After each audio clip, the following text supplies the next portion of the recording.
So I'm here today with Elizabeth, who is, possibly my best friend in the world, and who is also, you have a master's in social work and a master's in theology. But before we get into the clinical side of things, I thought we would talk a little bit about how we met and what this friendship has meant to both of us over the years. So would you like to share your story?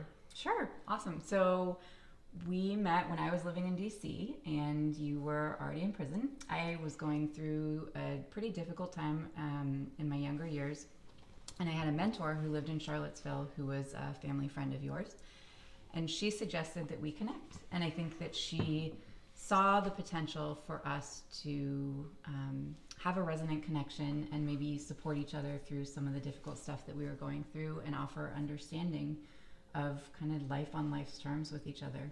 I don't think she could have ever imagined that 16 years later we'd still be, really close and have the relationship and the lives that we've shared.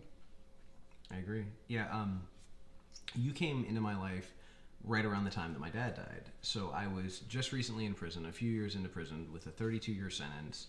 And my dad had kind of been one of the, the cornerstones for that. Like, he'd been one of the people who made me believe that I could make it through, that it would be okay. And when he died, I really struggled to grieve him, and it really took me years to grieve him. But interestingly, like, you walked me through that. Like, you were there, and you showed up, and you helped me deal with the grief as I needed to. You also helped distract me and provide, kind of direction and hope, and you were just an amazing presence in my life.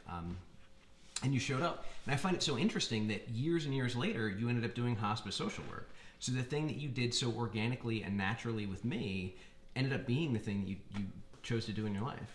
Yeah, I think it's really interesting because I, at the time especially, had no idea how my life was going to go, what I was going to be doing. I mean, I was disoriented and trying to find my way, and it never would have occurred to me then that that's kind of where I would end up in my work, in my life, in my passion. But what you just described was that we shared something organic, that I showed up for you in this way, and we kind of walked through that grieving process together. That helped facilitate our friendship and our connection. And later in life, I ended up, getting a master's in social work and a master's from seminary, and combining the fields of social work and spiritual counseling, and ended up in my work in hospice care.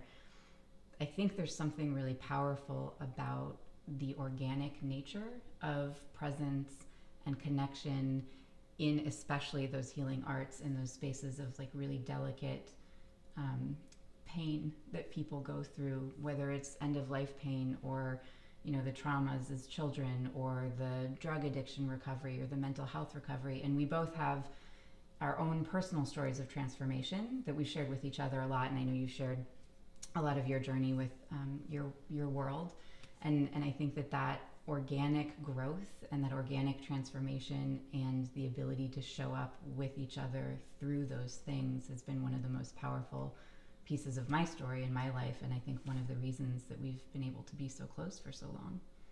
Absolutely. And we talk about the kind of clinical side of things, and this isn't like a counselor relationship, but this is a friendship that has been often like kind of troubled and taxed. But those things have been as important as the good times for us, and I think about after we initially were very close, you kind of went off into this kind of dark period of your life, and we lost touch. And the thing that I really needed to learn from that has benefited me tremendously was that wasn't about me, that to not take that personally, to not feel like you were choosing to leave me or, leave our friendship, but to recognize that was an experience you were having, and that all I could do was hold space if you were ever going to come back. And you did. I mean, you came back into my life, and I feel like our relationship has grown tremendously because of the fact that you came back, and because of the fact that we have been able to be there, in times of kind of intensity, but also in times of distance, in times of kind of, just change. Yeah, I think, that's definitely one of the things that feels to me like it defines true friendship and really unconditional love. So what you're referring to, I went through, we connected, and we spent a few years, talking and visiting and understanding each other in the ways that we did. And then I had a really difficult relationship that was abusive and isolative, and moved away. And through that journey was unfortunately really disconnected from everyone important in my life. And I actually ended up leaving that relationship when I realized that that's what had happened. So I was really really grateful when I was able to reconnect with some of the people who had been there before and who had been open to me coming back into their world, recognizing that it really wasn't about them or my lack of love for them, but it was about this dark space that I had gone into and not known how to stay connected to the important people in my life as I was being drawn away, really from myself ultimately. So I was incredibly grateful for your ability to receive me again as a friend and to understand that what we shared was really true, and to be able to take that as sort of fodder for growth, and like on an individual basis for each of us, but then also relationally. And that's one of the coolest things about our relationship for me, has always been our ability to acknowledge, life on life's terms with each other, and to really show up for each other through all of the things that have come up. It's not always been easy, either individually or relationally, but we've always found our way together, and that's really, really powerful. Absolutely. And you talk about showing up and with life on life's terms, and this one particular instance really, really always comes up for me, and that's, I remember when I was so angry at you. We had this interaction, and I don't remember specifically what the interaction was, but I was really hurt, and I told you, I said, I am so angry right now. And you just said, okay, I probably deserve that. Let's talk about it. And it was like hitting a brick wall, because my kind of unhealthy behavior, my unhealthy pattern was always to like pick a fight, to get drawn into this controversy. And instead, you said, okay, let's talk about it. And you actually gave me what I needed. You let me know that I was seen and that I was heard, and you validated my experience, and then tried to figure out how to move forward. And I had never understood that. So that became really fundamental in my friendships, in my relationships, and in the work that I've done with other people, the mentoring and the counseling, where my job has been to show up and be present. And we've talked about that. Like, we both come from slightly different backgrounds. You with social work and spirituality, me with psychology. But we've really ended up in the same place, where it's all about presence. So our friendship has largely been defined by presence, but also your professional relationship is really based around just showing up and being present with people. Yeah, I mean, friendship, counseling relationships, intimate relationships, parenting relationships, every kind of relationship where you're touching someone's soul and meeting at the heart is, I think, gifted with presence. I think that's really where we are able to encounter ourselves, and through encountering ourselves have the capacity, maybe the invitation, maybe the inspiration to heal through some of the pain. Because I think that's what we ultimately are all looking for, is like how to find ways to live as we are. And everybody carries pain. I mean, nobody's life is perfect. Nobody's childhood is perfect. Nobody's relationships are perfect. But to be able to encounter ourselves in that, and to be able to feel safe doing so, I think that's really the foundation for all healing. So I think what we both do in our work is create safe spaces for people to know that it's okay to encounter themselves, to feel that pain, to know that they're not alone in it, that they don't have to be afraid of it, that they don't have to judge themselves because of it, and that they can get to the other side of it somehow. They don't necessarily know how at the beginning of the journey. I certainly didn't know how at the beginning of my journey, but that eventually there will be another side of it, and that through the pain, through the journey of the valley of the shadow of death, there will be someone walking with them. And that's what that presence really means to me. Absolutely. And we've talked a little bit about our own journeys, and we both have had a lot of kind of lived experience with trauma, with mental health issues, with addiction, and I think it's so formative, and I think it's unfortunate, because we've talked about how the kind of psychological or even the social work field is really traditionally against self-disclosure and against sharing and against relationships. And I know that there are instances that I think that that's really important, but that you and I have both agreed that being in a relationship with other people, whether it's a professional, a personal, or romantic, whatever, is really where a lot of the work is. Like, I can go off to the top of a mountain and I can meditate and I can work on myself and I can do an inventory, but the real meat of the issues that I carry happens in relationship, because the trauma and the pain that occurred in relationship. So that's where the healing is too. Exactly. Yeah.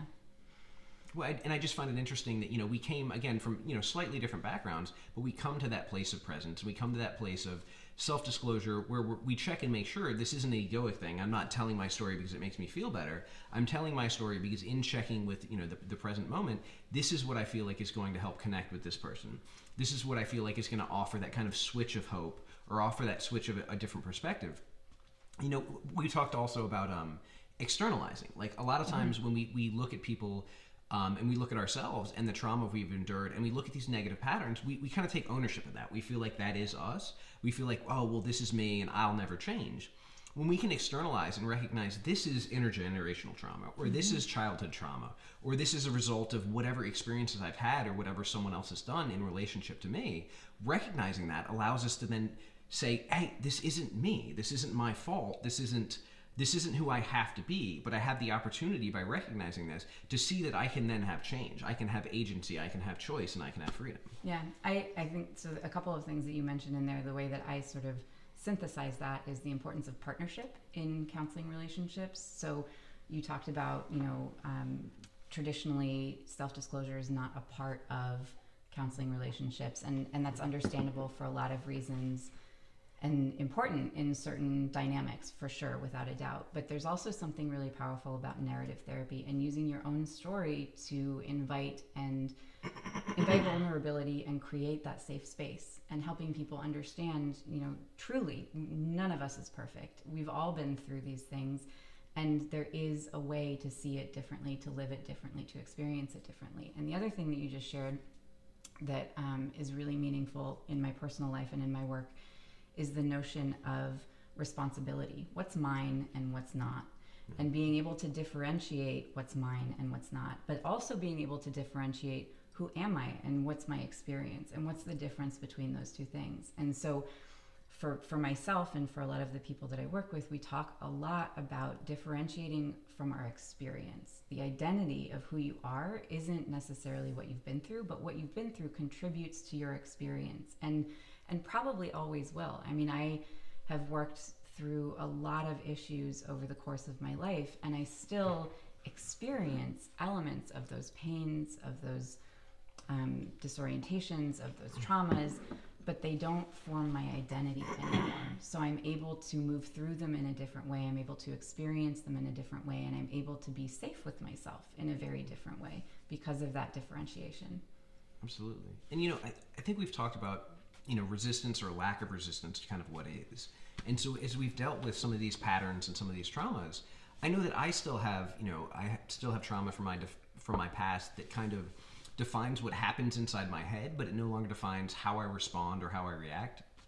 One of the reasons meditation and mindfulness is so important to me is Viktor Frankl's statement about freedom is the space between stimulus and response. Yeah. So being able to have that space and not respond, not immediately go into habit, not immediately go into a reaction is really the thing. So some of the things about me, some of the kind of addictive or compulsive thoughts or behaviors, or not behaviors, excuse me, the thoughts or the patterns, I think are going to be with me for the rest of my life.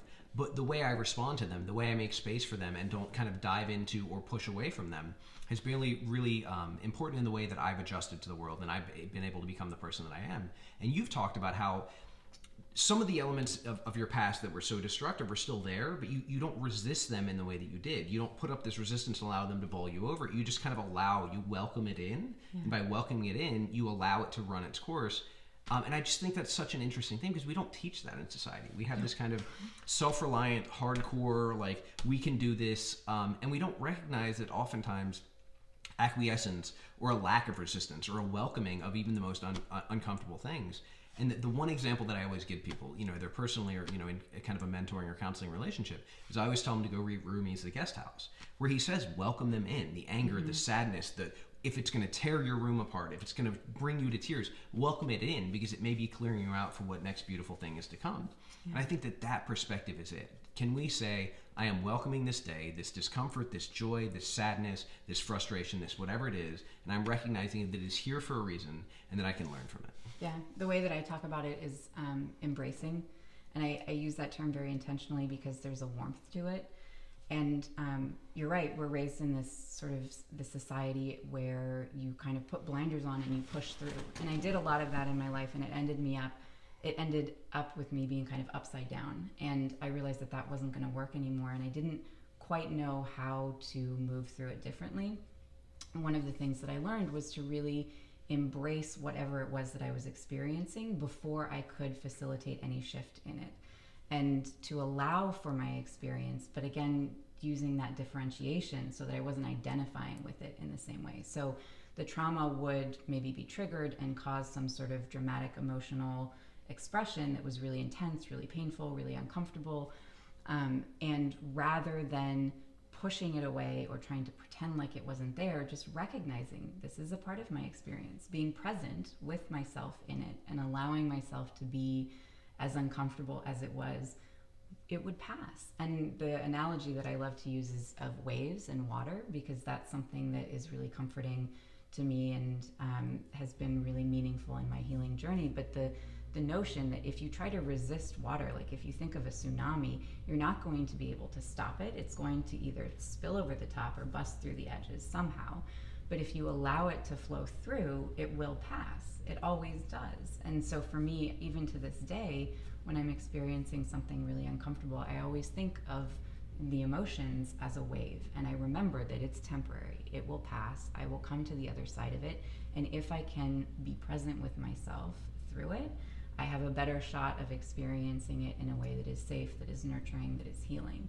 And universally, in my experience, and that's not necessarily what everybody will experience, but in my experience, I always come through with a lesson learned on the other side. When I'm able to embrace whatever it is that I'm going through, I always come through with some clarity, perspective on the other side that I can then use to support myself differently the next time something happens. And that's been one of the huge gifts of this process, where instead of trying to be something different, instead of trying to be a different person or trying to not experience those things, when I allow them, they teach me, they guide me more deeply to myself, they guide me more deeply to my wisdom. And that is an incredibly paradoxical, almost ironic gift that I've gotten out of this journey. Absolutely. And you talk about welcoming or inviting in with this warmth, even the hardest things. I mean, doing hospice social work, you were dealing with literally one of the hardest things in life is the loss of a loved one. And we've both dealt with that, and we've both kind of on a personal level shared our grieving, and it's been incredibly helpful to have a safe space to do that, right? To be able to talk about the loss that I've had and the fear that I've had. And there's someone else in my life who's experienced a great loss recently and has kind of vacillated between these just tremendous tears, just heart-wrenching screaming tears and just kind of joy. And it really is, it seems to be because he is able to cry so hard, because he is able to grieve so violently and honestly and without reserve, he's then able to kind of turn around and be joyful and be free. And I think that that's so important, and you've really helped me in that area. And your work in hospice social work has really expanded, because now you're working with a whole different variety of clients, aren't you? Yeah, so over the years I've worked with a lot of different kinds of people, a lot of different populations, and now all of that's come together in private practice, where I'm able to work with people dealing with grief, end-of-life care, palliative care journeys, complex health, but also mental health and addiction recovery, trauma, healing, family dynamics, relational dynamics, parenting, and all of the experiences that I've had over the course of my education and training have really come together in a beautiful way. And one of the things that I've recognized in that is that ultimately they're all different. Everybody's experience is unique, and everybody's, for example, grief journey is unique. But there are threads that are carried throughout the human experience. And I don't think that we always recognize how we can connect with each other through those threads. I think that one of the things that we struggle with as a society is seeing separation as opposed to connection. And where connection is possible is one of the things that's been most meaningful to me in my work, in my life. And so it's one of the things that I think has been really meaningful about the work that I get to do, is seeing how all of these threads connect and how all of these patterns exist in each of these different kinds of journeys, whether it's facing the end of your life, grieving the loss of a loved one, grieving the loss of your identity because of a mental health or addiction recovery journey, having to deal with really powerful pain from trauma and re-encountering that in a later stage in life, and learning how to find yourself through all of those things. There are a lot of things that are shared in the human experience. And one of the things that's so interesting about our story is that we come from different spaces in life. We've had very different experiences, but there's so much resonance, there's so much connection, there's so much alignment, and it really evidences the power of that connection and the power of possibility in understanding, in achieving understanding through presence, being able to really listen to each other's experience and learn from each other and be able to connect those dots of, again, life on life's terms, no matter how it is that we've dealt with it. You know, you bring up something when you talk about the different types of care as well as, you know, in the relationship that we've built. And I feel like in life we really have the opportunity to compare out or identify in. Yeah. You know, I can find all of these differences between you and me that would make me compare us and say we're nothing alike. But I can identify with so many things in your experience, regardless of the fact that for 16 of those years I was in prison and you were in the world and you were in, you know, relationships and you were in this professional world or you were in grad school and you were raising a child and I was doing none of those things. Somehow I'm able to find those common elements because I feel like those common elements we're more alike than we are different. And really seeing that is one of the keys to, like you said, that kind of variety of experience. One of the other things I wanted to talk to you about, because we've looked at this a lot, you know, as far as parenting and as far as in relationships, is modeling good behavior. And, you know, you've done an extraordinary job as a parent. And, you know, without getting into details, I've just been absolutely blown away with the way that you've raised your child. And one of those things has been modeling not just healthy behavior in ideal situations, but modeling really difficult behavior or modeling really, really difficult situations and coming through that in a healthy way, coming through that in a way that is resilient and is honest and is vulnerable. Saying, yeah, I really messed up, but here's why, or here's what happened, or here's how we go forward.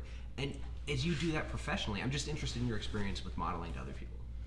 Well, I think so. Talking about parenting, I think one of the things that was really clear to me is that people in general, children especially, are really aware of things that are happening in their lives. They might not have a cognitive understanding or map of it, but they experience it. So like when parents go through a divorce or when a child loses a loved one, they're experiencing that in a lot of different levels, even if no one's talking about it.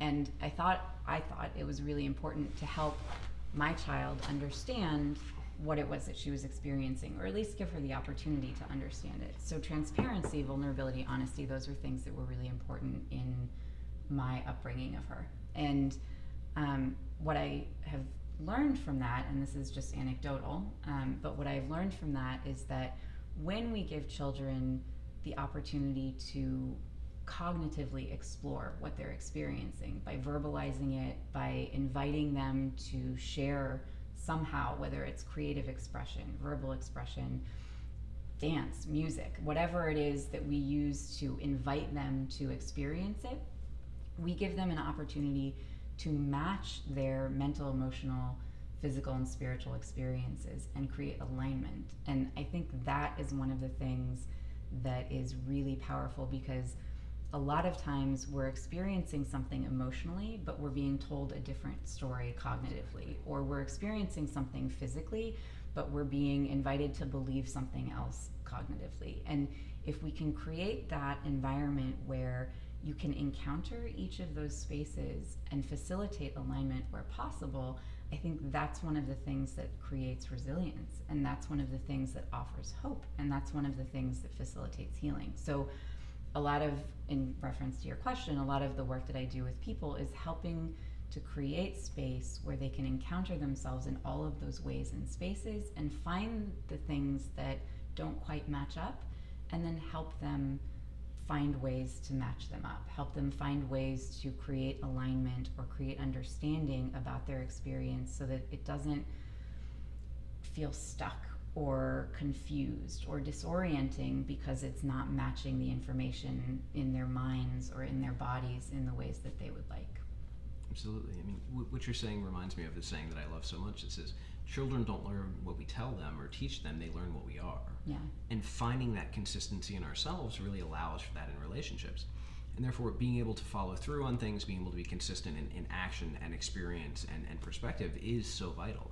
And that's why, you know, kind of on a personal level, we've talked about this. You know, you talked about how important it was for me to show up for you at times. You know, here we are, 2 months and 1 day after I got out of prison, and years ago, you promised me, you said, well, whenever you get out, whatever is going on in my life, I will be there. And you are married, and you have a very full family, and a very busy life, and a very amazing, you know, professional practice, and yet you flew 3,000 miles to come be here and to see me, and you're participating in this project.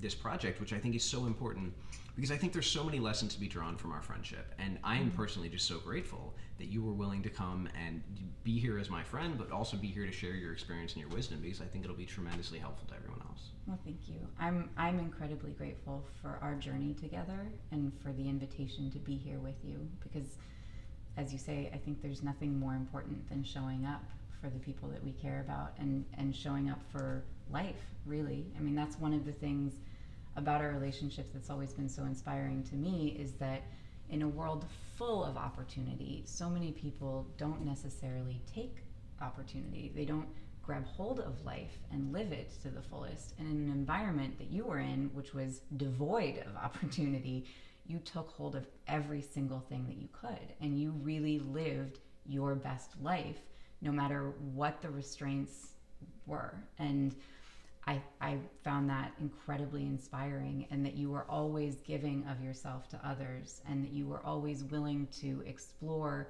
how you could learn or grow or become something new. I mean, it's one of the most powerfully inspiring examples I've ever had in my life of living and of presence and of learning and of growing. And so it's been really an incredible honor to grow up with you through this, and to be with you in everything that you've been through, the joys, the sorrows, the pains, and to have you with me through all of the same. Thank you. Well, thank you for being here, and we will get into more as we get the chance. Awesome.